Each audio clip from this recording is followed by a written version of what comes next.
Hey everyone, welcome back to the channel. This is FiveXFive and I'm Simo. If you're new to the channel, you can support the channel by clicking the subscribe button. We're back talking about Clone Wars. The second episode has come out, so this is going to be a spoiler recap and review episode. So if you haven't checked out the episode yet, I don't know what you're waiting for, but go back, watch it, come back, and then let's get started. This will be spoiler heavy, that goes without saying. So the second episode of, I guess, the Echo arc has aired, and it looks like it's going to be probably a 4-episode arc, which is great. It's a great storyline so far. The episode is a pretty straightforward episode. I liked it, but it's not a really complex narrative. It's mostly just good, wholesome fun and a little bit of action. It's not a really dramatically definitive storyline at this point, at least. Something might really shake things up in the third or fourth episode. In the first couple episodes, at least, we haven't seen anything incredibly earth-shattering or world-shaking and awe-inducing yet. So we'll see how it goes in the last 2 episodes of the arc, but for now, nothing really amazing has happened. So after the very first episode of the season lays out the groundwork that the Separatists could have an algorithm that's giving them intel or at least strategic advantage over the Republic, Anakin and Rex have investigated a bit, and they believe that instead of an algorithm or a Separatist AI, there's the possibility that the clone trooper Echo is potentially still alive, and he's the source of the anti-Republic intel. So they've made the pact between the two of them to investigate the situation and, if possible, recover Echo if he really is alive. They suspect he is, but they don't have confirmation at this point. So going into the episode, Anakin and Rex, they full-on agree. They're launching this mission to recover Echo if they can. There's actually a really nice moment at the beginning of the episode where we see Rex stalling for time for Anakin. He's kind of covering for him. Anakin's gone into the barracks and he's doing a sort of covert comm with Padme. And yeah, and it's just kind of charming because Anakin's trying to have this really sweet moment with the woman he loves on the comm. Meanwhile, Rex is outside the door, making sure nobody comes and interrupts and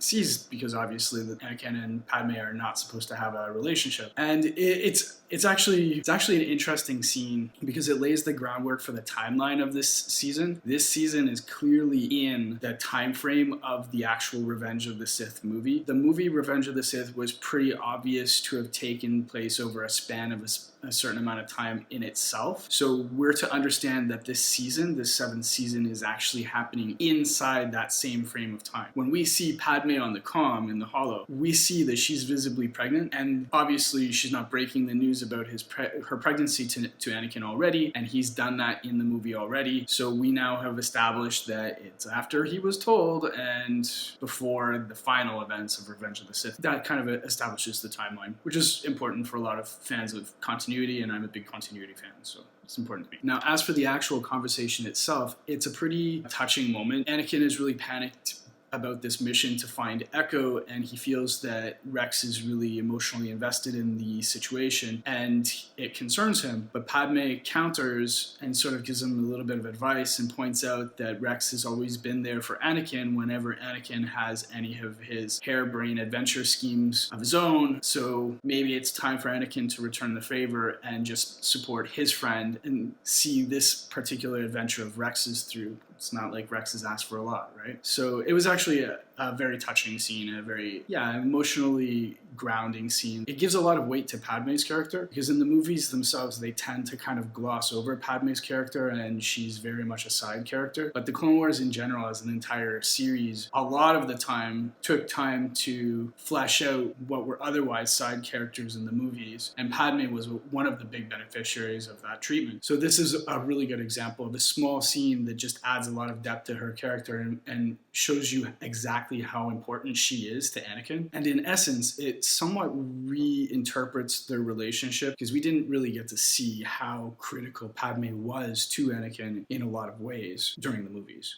And also inside the same scene, it works out that Obi-Wan, of course, comes up to the barracks while Rex is standing guard outside, and Anakin has to rush through the conversation and say goodbye. And it's really cute to actually see Rex try and do the stalling and make up the excuses. Oh, everything's fine here. What are you? How are you? And, the whole small talk. It's obviously a scripted scene, but it's a charming, awkward scene, intentionally awkward scene. But what was really interesting about this scene, though, too, is Anakin does come out of the barracks after his conversation with Padme is over, acts as if everything is fine. Meanwhile, Obi-Wan is suspicious, but Obi-Wan is not a dumb guy, right? Obi-Wan actually says, so say, I hope you said hi to Padme for me, which, of course, changes everything in that one simple line, because obviously, right then and there, he's now let Anakin know that he's fully aware that Anakin has been in contact with Padme and that they have some sort of close connection. He probably doesn't know, I think it's safe to say he doesn't actually know the extent of their relationship, but